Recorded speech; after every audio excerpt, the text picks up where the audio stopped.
Friends, 12th standard biology chapter 6 பார்த்துட்டு இருக்கோம். இதில் லாஸ்ட் நம்ம எவிடன்சஸ் ஃபார் பயாலஜிக்கல் எவல்யூஷன், எப்படி உயிரினங்கள் பரிணாமம் பெற்று வளர்ந்தது அப்படிங்கிற விஷயத்தை நம்ம என்னென்ன எவிடன்ஸ் அப்படின்னு பார்த்தோம். இப்போ நம்ம தியரிஸ், என்ன மாதிரியான தியரிஸ் இந்த எவல்யூஷன் நடந்தது அப்படிங்கிற விஷயத்தை விளக்குது அப்படிங்கிற பார்க்க போகிறோம். இதில் முதல் தியரி வந்து லேமாக்கோடைய தியரி பார்க்க போகிறோம். இது வந்து காலகட்டத்தை வச்சு பிரிக்கிறாங்க, அதாவது யார் முதல்ல தோன்றி தியரி சொன்னாங்க அப்படின்றத வச்சு பிரிக்கிறாங்க. இது வந்து முதல்ல வந்து லேமார்க் அப்படிங்கிறவர் தான் நமக்கு சொல்கிறார். என்ன சொல்கிறார் அப்படின்னு பார்த்தீங்கன்னா, அவரோட புக்கில் ஃபிலாசபிக் ஜுவாலஜி அப்படிங்கிற அவர் ஒரு ஆராய்ச்சியாளர். அவர் ஆராய்ச்சி பண்ணி என்ன பண்ணுறாரு அப்படின்னா ஒரு புத்தகத்தை எழுதுகிறாரு. அந்த புத்தகத்தோட பேர் ஃபிலாசபிக் ஜுவாலஜி கியூ அப்படின்றது.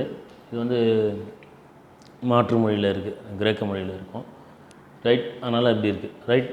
ஸோ அப்போ என்ன அப்படின்னா, இதில் 1809 அதாவது 19th செஞ்சுரியில் ஸ்டார்டிங்கில் இதை நம்ம கொடுத்துருக்குறாரு. இந்த புக்கை நம்ம கொடுத்துருக்குறாங்க. என்ன சொல்கிறாங்க அப்படின்னாக்கா, அவங்க 2 பிரின்சிபிள்ஸை ஃபாலோ பண்ணுறாங்க. யார்? லேமார்க் அப்படிங்கிறவர் அவரோட தியரி ஆஃப் எவல்யூஷனில் 2 பிரின்சிபிள்ஸை ஃபாலோ பண்ணுறாரு. என்ன 2 பிரின்சிபிள்ஸ் அப்படின்னா, உயிரினங்கள் அப்படிங்கிறது இந்த 2 வழிமுறைகளில் தான் பரிணாம வளர்ச்சி பெற்று அடைஞ்சிருக்கும் அப்படிங்கிற விஷயத்தை அவர் முன்வைக்கிறாரு. அப்படி பார்க்கும்போது முதல் தியரி என்ன சொல்கிறார் அப்படின்னு பார்த்தீங்கன்னா, the theory of use and disuse. So ஒரு உயிரினம் எப்படி பரிணாம வளர்ச்சி பெறுது அப்படின்னு பார்த்தீங்கன்னா, ஒரு உயிரினத்துக்கு ஒரு கேரக்டர், அது தன்னோட உடம்பில் இருக்கக்கூடிய ஒரு பகுதி தேவையில்லை அப்படின்னாக்கா அந்த பகுதி அடுத்தடுத்த ஜென்ரேஷனில் மறைஞ்சு போகுது. இல்லை அந்த உயிரினத்துடைய ஒரு பகுதி தேவைப்படுது அப்படின்னா அந்த பகுதி தேவைக்கேற்ப வளர்ந்து அது வேறு ஒரு உயிரினமாக மாறுது. வளருது அப்படின்னா அந்த பாடியில் டெவலப் ஆகுது. இப்போ நமக்கும் வந்து டெவலப் ஆகுது அப்படிங்கிற விஷயம் அதை விட்டுருங்க.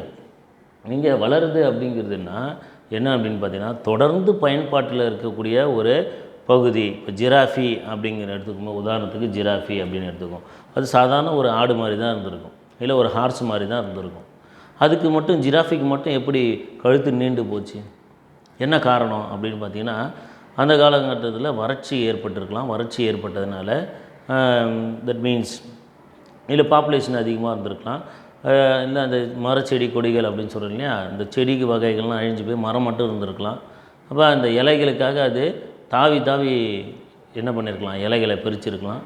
ஸோ அப்படி அந்த நோக்கம் எப்படி தாவி அது பிரிச்சுதோ அந்த நோக்கத்தினாலே அதோடைய கழுத்து நீண்டு போயிருக்கும், முன்னங்கால்கள் வளர்ந்து போயிருக்கும், நீண்டு போயிருக்கும் அப்படிங்கிற விஷயத்தை முன்வைக்கிறார். ஸோ அப்போ எந்த ஒரு பகுதி ரொம்ப பயன்பாட்டில் இருக்கோ தேவைப்படுதோ அந்த பகுதி நல்லா டெவலப் ஆகுது. எந்த ஒரு பகுதி பயன்பாட்டில் இல்லையோ, உதாரணத்துக்கு பாம்புகளை பற்றி சொல்கிறார். பாம்புகளுக்கு கால் இருக்கிறது இல்லையா, நம்ம பார்த்ததில்லை, பாம்புக்கு கால் கிடையாது. ஆனால் அந்த கால்களுக்கான லிம்ஸ்க்கான ஒரு சின்ன ப்ரொஜெக்ஷன்ஸ் இருக்கும். எங்கே அப்படின்னு பார்த்தீங்கன்னா, பாம்புக்கு அந்த சின்ன ப்ரொஜெக்ஷன்ஸ் இருக்கும், 4 லிம்ஸுக்கான ப்ரொஜெக்ஷன்ஸ் இருக்கும். அது லிம்ஸாக ஏன் டெவலப் ஆகலை அப்படின்னு பார்த்தீங்கன்னா, அந்த லிம்புக்கு வேலை கிடையாது. ஸோ அந்த கால்களுக்கு வேலை கிடையாது. அது ஊர்ந்தே அது என்ன பண்ணுது, அதோட உடம்பு வச்சே ஊர்ந்து போகுது. ஸோ அப்படி போகிறதுனால அதோட கால்களுக்கு வேலை இல்லை. அதுக்கு கால்களுக்கு வேலை இல்லைனால அந்த கால்கள் நல்லா டெவலப் ஆகலை. ஸோ இந்த மாதிரி தேவை உள்ளதை வச்சும் தேவை இல்லாததை வச்சும் என்ன சொல்கிறார் அப்படின்னா, இந்த தியரியை இந்த பிரின்சிபிளை அவர் வந்து எக்ஸ்பிளைன் பண்ணுறாரு. So first principle theory of use and disuse. So புரியுதா உங்களுக்கு?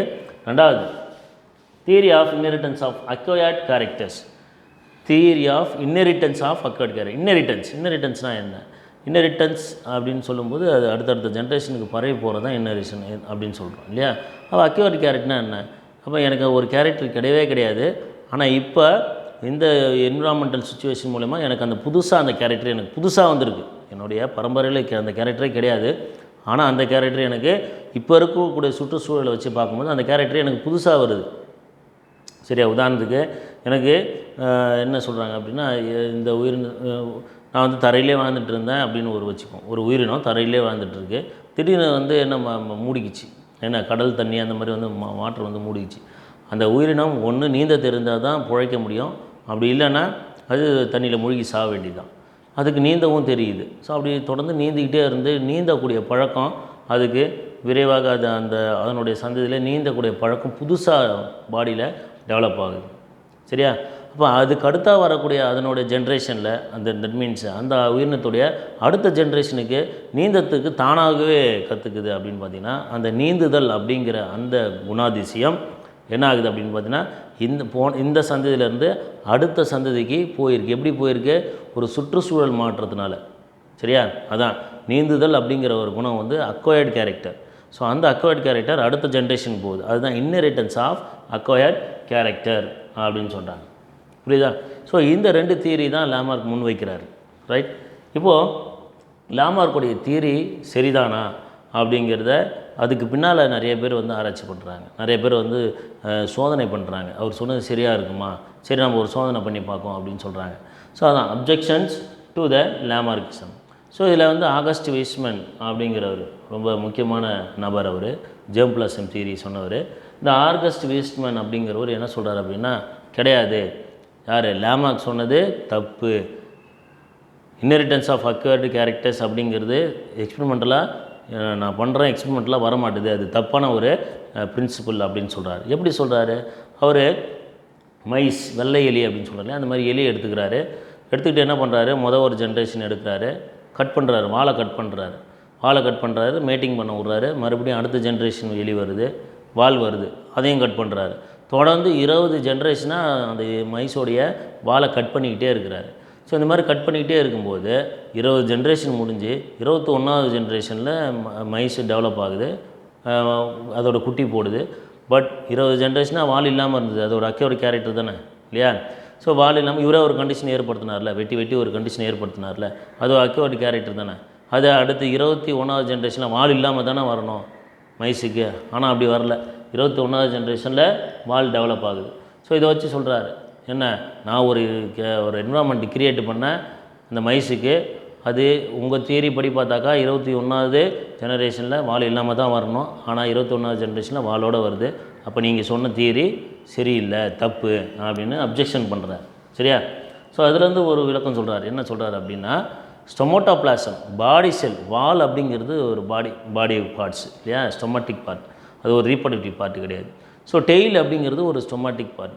ஸோ அந்த ஸ்டொமாட்டிக் பார்ட்டில் என்ன சேஞ்சஸ் ஏற்பட்டாலும் என்ன அடுத்த ஜென்ரேஷனில் அது பரவாது, அடுத்த ஜென்ரேஷனுக்கு அது போகாது. ஸ்டொமாட்டிக் செல்ஸில் என்ன சேஞ்சஸ் ஏற்படுத்தாலும் அடுத்த ஜென்ரேஷன்ஸுக்கு போகாது அப்படிங்கிற ஒரு விஷயத்தை அவர் சொல்கிறாரு. அது மட்டும் இல்லாமல் இதுவே ஜேம் பிளாசமாக இருந்தாக்கா, ஜேம் பிளாசம்னா என்னது, செக்ஸ் செல்ஸில் ஏதாவது மாறுதல்கள் இருந்தால், இந்த மாதிரி சேஞ்சஸ் இருந்தால் கண்டிப்பாக அது அடுத்த ஜென்ரேஷனுக்கு போகும் அப்படிங்கிற ஒரு விஷயத்தை அவர் சொல்கிறார். அதனால தான் சொல்கிறாங்க ஜேம் பிளாசம் தியரி அப்படிங்கிறத ஆகஸ்ட் வெய்ஸ்மேன் சொல்கிறார். Any changes in somatoplasm not inherited, but changes in germ plasm inherited to next generation அப்படிங்கிற ஒரு தியரி அவர் சொல்கிறார் இதன் மூலிமா. ரைட்?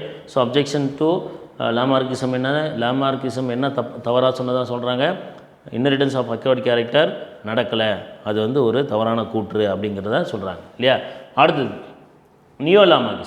நியோலாமார்க்கிசம் அப்படிங்கிறது என்ன? நியோலாமார்க்கிசம்னா இந்த followers of Lamarck. So Lamarck அப்படின்னு பார்த்தீங்கன்னா அவருடைய ஃபாலோவர்ஸ் இருப்பாங்க. ஃபாலோவர்ஸ்னால் என்னென்னு பார்த்தீங்கன்னா அவர் சயின்டிஸ்ட், அவர் ரிசர்ச்சர்ஸ். ஸோ அந்த ரிசர்ச்சருக்கு அசிஸ்டன்ஸ் நிறைய பேர் இருந்திருப்பாங்க, அவருடைய ஃபாலோவர் அப்படின்னு நம்ம சொல்லுவோம் இல்லையா? ஸோ அந்த ஃபாலோவர்ஸ் என்ன பண்ணுறாங்க, இல்லை சப்போர்ட்டர்ஸ் அப்படின்னு சொல்லலாம். அவங்க என்ன பண்ணுறாங்க அப்படின்னா முன் வைக்கிறாங்க, இல்லை லாமார்க் சொன்னது கரெக்டு தான், அவர் சொன்ன எல்லாமே கரெக்டு தான், நாங்கள் அதை சயின்டிஃபிக்காக நாங்கள் ப்ரூவ் பண்ணுறோம் அப்படின்னு என்ன பண்ணுறாங்க, அவர் சொன்ன கருத்துக்கள்லாம் சயின்டிஃபிக்காக ப்ரூவ் பண்ண முன் வராங்க. அவங்க யாரெல்லாம் அப்படின்னு பார்த்தீங்கன்னா கோப், ஓஸ்பான், பக்கார்ட், ஸ்பென்சர். ஸோ இவங்களாம் என்ன பண்ணுறாங்க, ரொம்ப ட்ரை பண்ணுறாங்க. என்ன ட்ரை பண்ணுறாங்க அப்படின்னு பார்த்தீங்கன்னா, லாமார்க் சொன்ன கூற்றுகள் பிரின்சிபிள்ஸ்னால் கரெக்டு தான் அப்படிங்கிறதுக்கு சயின்டிஃபிக் பேசிஸாக சொல்கிறதுக்கு ப்ரூவ் பண்ணுறாங்க இல்லையா? என்ன சொல்கிறாங்க பாருங்களேன், தே கன்சிடர், என்ன கன்சிடர் பண்ணுறாங்க, அடாப்டேஷன்ஸ் ஆர் யூனிவர்சல். என்ன சொல்கிறாங்க, அடாப்டேஷன் தகவமைப்பு முறை அப்படிங்கிறது. ஸோ என்விரான்மெண்ட்டில் ஒரு பிரச்சனை வரும்போது அந்த என்விரான்மெண்ட்டுக்கு ஏற்ற மாதிரி யாரெல்லாம் தகவமைச்சுன்னு போகிறாங்களோ, அந்த இடத்துக்கு தகுந்த மாதிரி, அந்த சூழலுக்கு தகுந்த மாதிரி எந்தெந்த அனிமல்லாம் தன்னை மாற்றிக்குதோ அதெல்லாம் பொழைச்சிக்குது. நம்ம சொன்னோம், தரையாக இருக்கக்கூடிய ஒரு இடத்துல திடீர்னு தண்ணி வந்துடுச்சு, எதுக்கெல்லாம் நீந்த தெரிஞ்சதோ அது பொழையும், எதுக்கெல்லாம் நீந்த தெரியல அது பொழைச்சிக்காது. இதே தான் இல்லையா? அதான் தகவமைப்பு அப்படிங்கிறது. ஸோ தகவமைப்பு முறை அப்படிங்கிறது யூனிவர்சல், எல்லா உயிரினத்துக்கும் பொதுவான ஒன்று அப்படின்னு சொல்கிறாங்க இல்லையா? ஸோ அப்போ organism new structure due to their adaptation. என்ன சொல்கிறாங்க, ஒரு ஆர்கனிசம் அதுக்கு ஒரு புதுசாக ஒரு கேரக்டர் டெவலப் ஆகுது, எதனால் அந்த கேரக்டர் டெவலப் ஆகுது? என்விரான்மெண்டல் சுச்சுவேஷனில் ஏதோ சேஞ்சஸ், அந்த என்விரான்மெண்டல் சுச்சுவேஷனில் ஏற்பட்ட சேஞ்சஸ்க்கு ஏற்ற மாதிரி தன்னோட உடம்புல ஒரு சில சேஞ்சஸ் அது ஏற்படுத்திக்கிட்டு அது என்ன பண்ணுது அப்படின்னா அந்த சேஞ்சு என்விரான்மெண்ட்டில் ஃபிட்டாக அது வாழுது, சேஞ்சு என்விரான்மெண்ட்டில் அது நல்லா ஆரோக்கியமாக வாழுது அப்படின்னு சொல்கிறாங்க. அது மட்டும் இல்லாமல் ஆர்கியூடு என்ன ஆர்கியூ பண்ணுறாங்க அப்படின்னா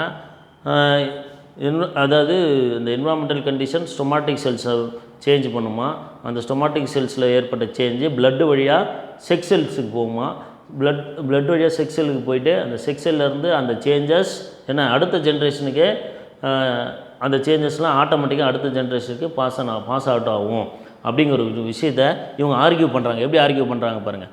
எக்ஸ்டர்னல் கண்டிஷன்ஸ்னால் என்னது? என்விரான்மெண்ட்டில் ஏற்படக்கூடிய சேஞ்சஸ். ஸோ அந்த சேஞ்சஸ்க்கு ஏற்ற மாதிரி ஸ்டொமாட்டிக் செல்லில் அடாப்டேஷன் வருது. என்ன அடாப்டேஷன்? ஸ்டொமாட்டிக் செல்லில் சேஞ்சஸ் வருது. ஸோ அந்த ஸ்டொமாட்டிக் செல்லில் ஏற்படக்கூடிய சேஞ்சஸ், ஒரு உயிரினத்துடைய ஸ்டொமாட்டிக் செல்லில் ஏற்படக்கூடிய சேஞ்சஸ் என்ன ப்ரொடியூஸ் பண்ணுது பார்த்தீங்கன்னா ஒரு சில செக்ரீட் பண்ணுதான். ஸோ அந்த செக்ரீஷன்ஸ் என்ன பண்ணுது? செக்ஸ் செல்லை ரீச் பண்ணுதான். எப்படி செக்ஸ் செல்லில் போய் ரீச் ஆகுது? பாடி செல்லில் ஏற்படுது. எப்படி செக்ஸ் செல்லில் ரீச் ஆகுது?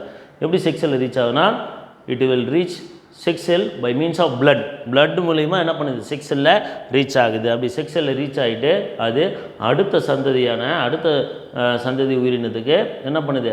அந்த சேஞ்சான கேரக்டர் போகுது அப்படின்னு சொல்கிறார். இப்படி தான் வந்து என்ன பண்ணுது? ஒரு அக்வயர்ட் கேரக்டர் நெக்ஸ்ட் ஜென்ரேஷனுக்கு இன்ஹெரிட் ஆகுது. So it is a process of inheritance of acquired character அப்படிங்கிற விஷயத்தை அவங்க முன்வைக்கிறாங்க, ஆதரிக்கிறாங்க. ஸோ இப்போ நம்ம பார்த்தது என்னென்னா லாமார்க்கோடைய கான்செப்ட் பார்த்தோம். அவர் என்ன சொல்கிறாரு, அவர் சொன்னதுக்கு என்ன எதிர்ப்பு வந்தது, அப்புறம் இது எப்படி ப்ரூவ் பண்ணுறாங்க இந்த நியோ லாமார்க்கிஸ்ட் அப்படிங்கிற விஷயத்தெல்லாம் பார்த்தோம். நெக்ஸ்ட்டு டார்வினோடைய தியரியை பற்றி பார்ப்போம். Thank you students.